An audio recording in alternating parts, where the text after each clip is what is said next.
Boa noite, irmãs, boa noite, irmãos. Que a paz de Jesus esteja em nossos corações.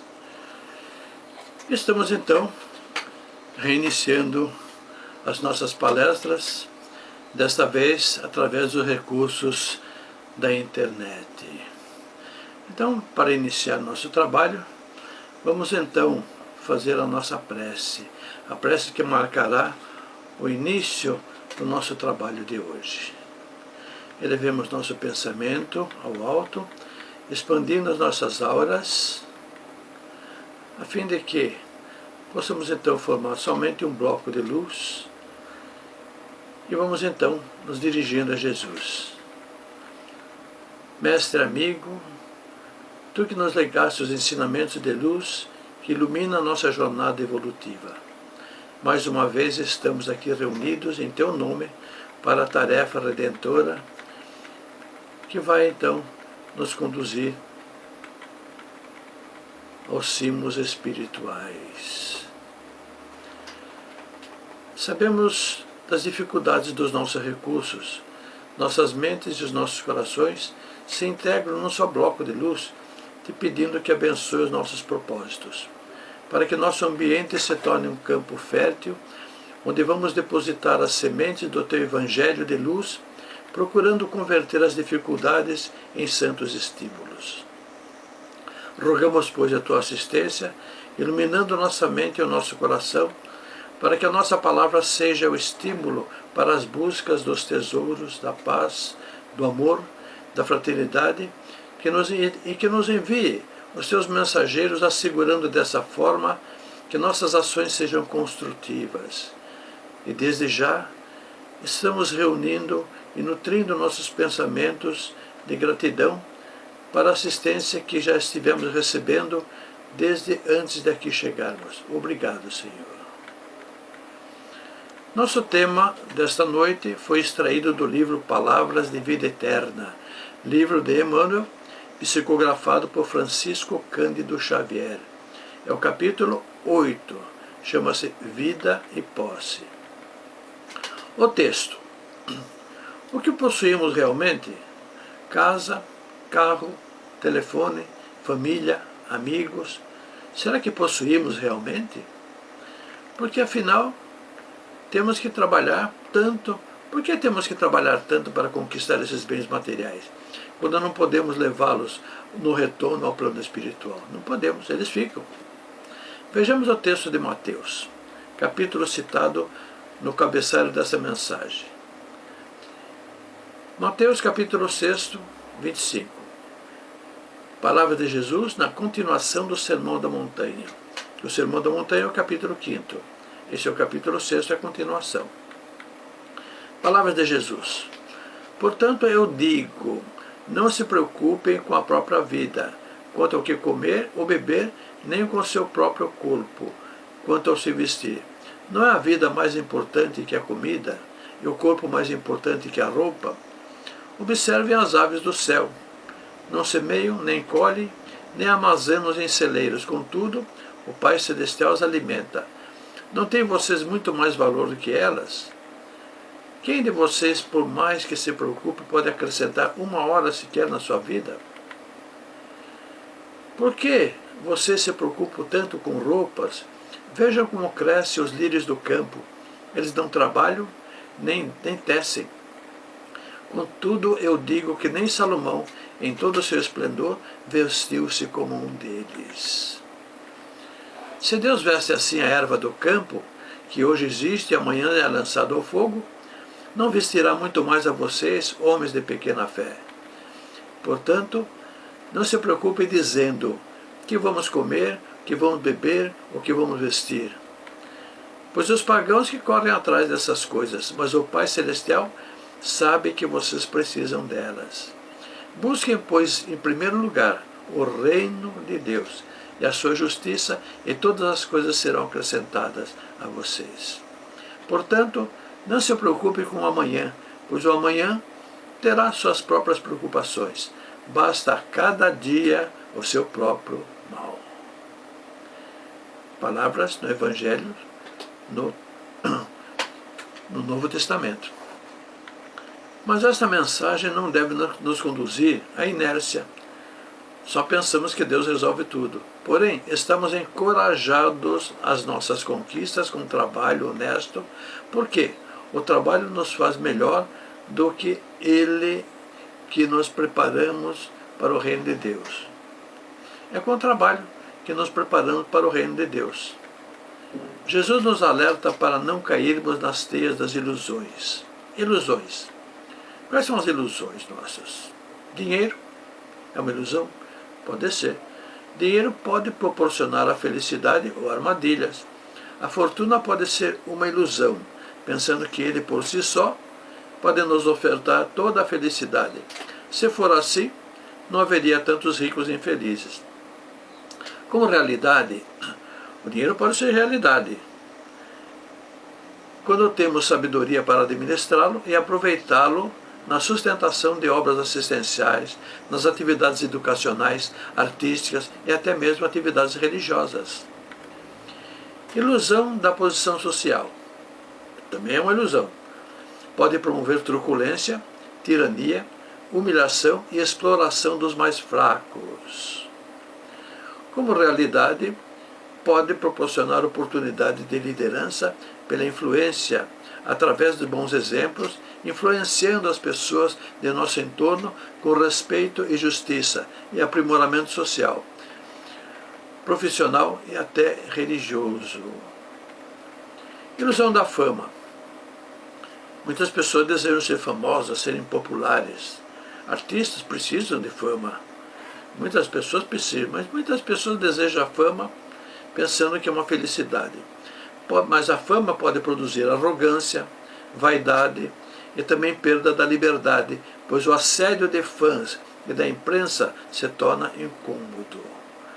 Eu me lembro quando Sandy, aquela cantora, reclamava que não podia sequer ir a um supermercado, ela desejava ir a um cinema e não podia por causa do assédio dos fãs.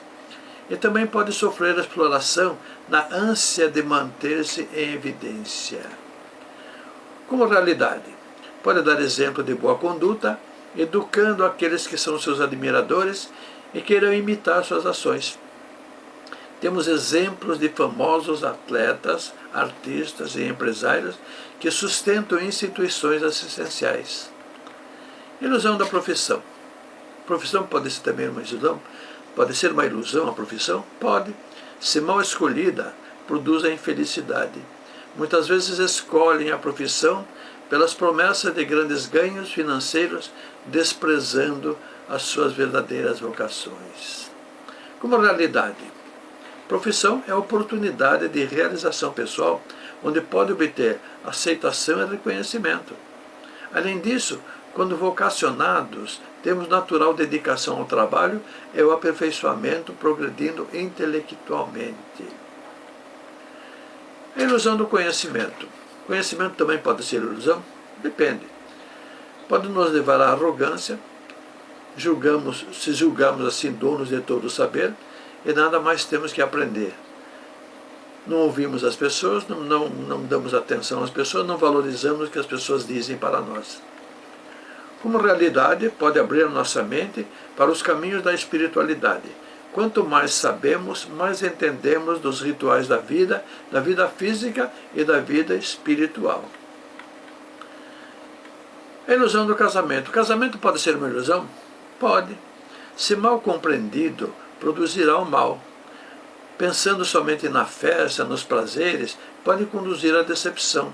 Como realidade, é a oportunidade de um relacionamento pleno de amor fraterno, uma divina oportunidade de orientar as almas que se agregam ao nosso lar, aqueles espíritos que recebemos em nosso lar. Ilusão da religião. A religião pode também ser uma ilusão? Pode. Se decair para o fanatismo, será o mal. Se achamos que a nossa religião é a única e a melhor de todas, e começamos assim a atacar a religião de outros. Como realidade, a religião bem conduzida pode nutrir fé racional, consolando, esclarecendo, encorajando e incentivando a disciplina no relacionamento social. Todos esses recursos Deus nos garante para nos garantirem a vida plena de trabalho construtivo. Mas os talentos mais importantes são outros. São aqueles vinculados à espiritualidade e não aos bens materiais. Recebemos talentos, também representados por recursos materiais, também temos. Mas o principal mesmo é aquele vinculado à espiritualidade.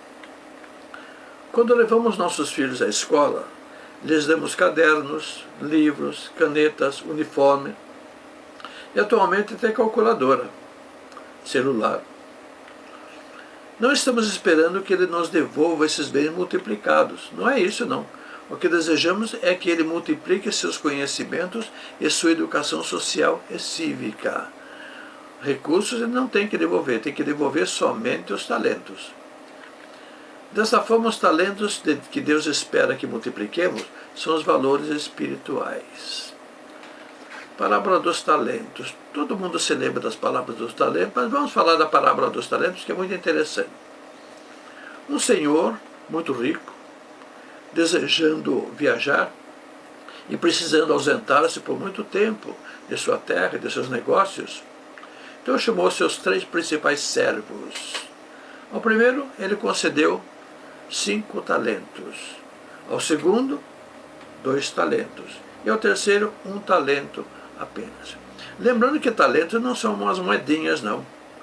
Um talento era uma quantidade de ouro, mais ou menos representada como hoje assim, para uns 50 quilos de ouro. Era realmente uma fortuna que ele colocou na mão dos servos. Muito bem. Quando ele volta, ele naturalmente pede a prestação de contas. Então o primeiro que recebeu 5 talentos, entrou a multiplicar, a trabalhar com eles, negociar com eles, e conseguiu duplicar esses talentos. Entregou ao Senhor 10 talentos. O segundo também multiplicou os 2 talentos. Mas o terceiro, timidamente, ficou com medo de perder o talento e o que fez? Enterrou o talento e não fez nada. Estava devolvendo para o Senhor aquele mesmo talento, aquela mesma quantidade de ouro que lhe foi legada. Então o Senhor ficou muito zangado e castigou-o. Muito bem. Quais são os talentos para a nossa vida no planeta? Quais são os talentos verdadeiros? Bom, nós recebemos, em primeiro lugar, quando chegamos ao mundo, nós temos a cultura da humanidade.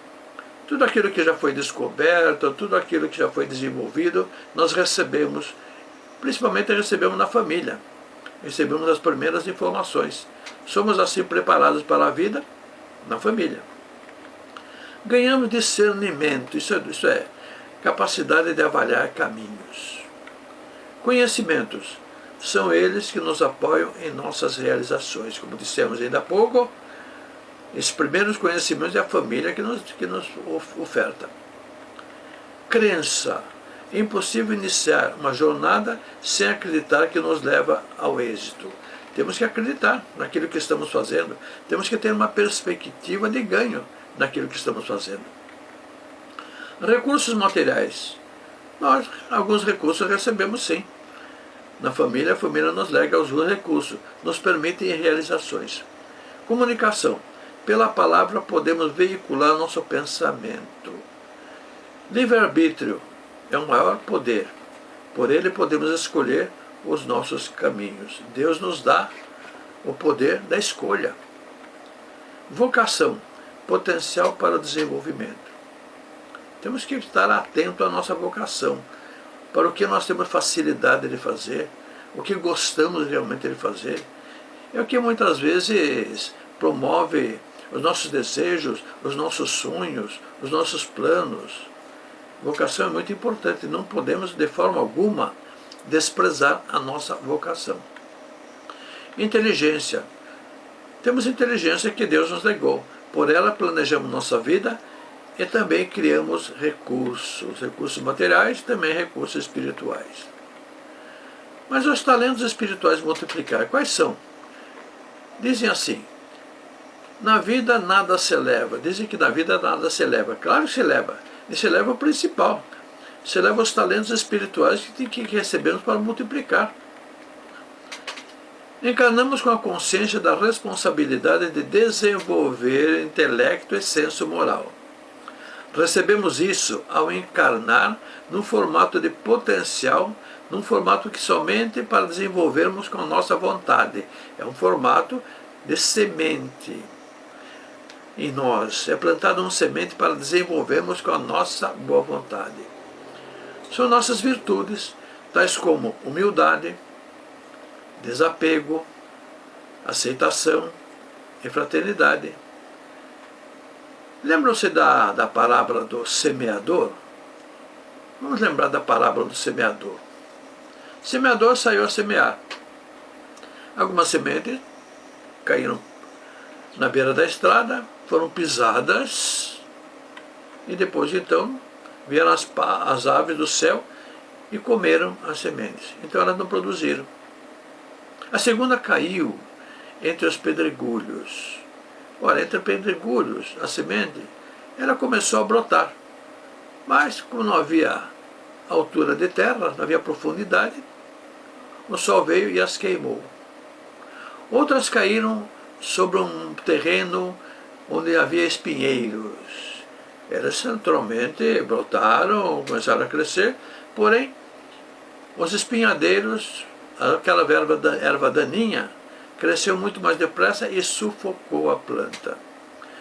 Por fim, outras caíram em terra fértil. Essas então receberam as sementes brotaram, produziram naturalmente o vegetal e depois produziram também sementes, quer dizer, aquelas sementes se multiplicaram. Muito bem, se formos terra fértil, como terra fértil representada na parábola, multiplicaremos as sementes divinas que Deus plantou em nós. Deus nos ama e confia em nós. Portanto, para fazer a vontade, devemos empenhar todos os nossos esforços para cumprir os objetivos da encarnação, que é o desenvolvimento das virtudes. Viemos aqui para desenvolver virtudes. Então nós temos que pensar desse lado, nessa importância de desenvolver. Vivemos e temos que aprender. Temos que aprender muito. Para que nós precisamos aprender? Perguntamos ainda há pouco da vida. O que se leva da vida? O que levamos da vida? Temos que levar alguma coisa. Porque se vamos para o plano espiritual, o que devemos apresentar lá? Como vamos assim nos revelar no plano espiritual? Que elementos temos assim para nos expressar no plano espiritual? Temos que levar alguma coisa. Então, isso me lembra uma história chamada História de Guido Lorenzini. É claro, com esse nome, italiano. Ele preparou-se de forma espontânea numa profissão que garantiu aceitação em outro país. Como assim? Bem, o Guido Lorenzini era um homem rico, riquíssimo. Herdou a fortuna do pai, uma fortuna imensa. Mas essa fortuna o pai ganhou através de forma escandalosa, explorando pessoas, escravizando pessoas, muitas vezes, quer dizer, um dinheiro sujo. Naturalmente, quando ele desencarnou, deixou tudo para o Guido. O Guido recebeu de herança toda aquela fortuna, mas por herança recebeu também as inimizades, recebeu também os inimigos que queriam, naturalmente, aproveitar-se daquela fortuna. Queriam tirar aquela fortuna. Muito bem. O Guido, então, dentro dessa situação, preferiu tratou melhor assim de sair da Itália. Foi embora. E para onde? Bem, muitas pessoas viajavam para a América, principalmente para os Estados Unidos. E lá foi Guido. Pois tudo o que ele possuía, em alguns baús, joias, moedas, dinheiro, títulos, colocou tudo lá, naqueles baús. E embarcou do porto de Nápoles para a América. Quando o navio chegava próximo da costa dos Estados Unidos, o navio naufragou. Toda a fortuna do Guido foi para o fundo do mar. Ele se salvou com as 3 filhas, com a esposa, ficou feliz porque ninguém pereceu. Mas quando chegou no serviço de imigração dos Estados Unidos, teve uma série de dificuldades. Ele não tinha nem documento para se apresentar. Alguém lá da imigração conhecia os Lorenzini e falou: não, esse aqui é Lorenzini, é gente da Itália, gente boa, gente de muito dinheiro e tal. Muito bem. Então, ele poderia entrar nos Estados Unidos. Mas com que fortuna? Ele não tinha. Ou ele tinha fortuna para entrar lá, ou teria que ter profissão.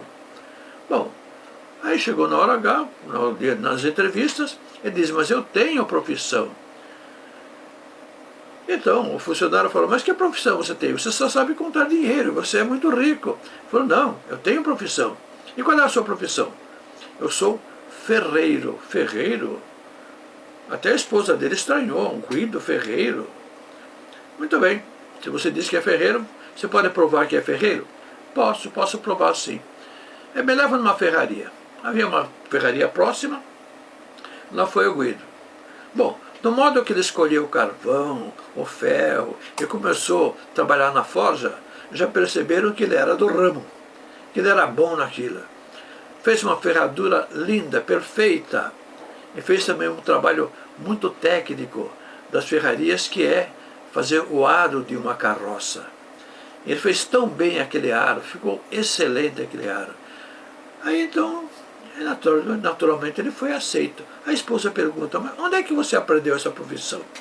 Eu falei: bom, quando eu era mais jovem, eu ia nas cavalariças do meu pai.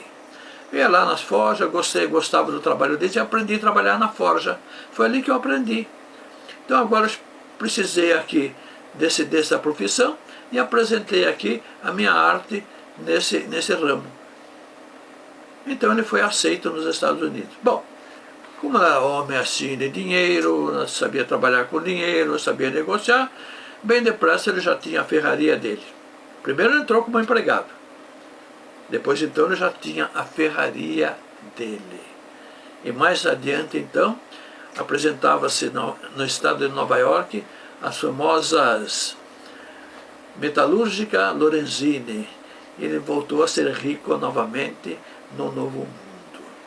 Assim é que nós temos que nos preparar para o plano espiritual. O que teremos que apresentar de trabalho no plano espiritual se nós não aprendermos aqui? Mas o que levamos para o plano espiritual? As virtudes tais como humildade, desapego, fraternidade e fé racional. Ao final desse nosso trabalho, agradecemos o carinho de sua atenção e desejamos a todos uma ótima semana, sustentando bons pensamentos e atitudes fraternas. Boa noite, meus irmãos, que a paz seja conosco.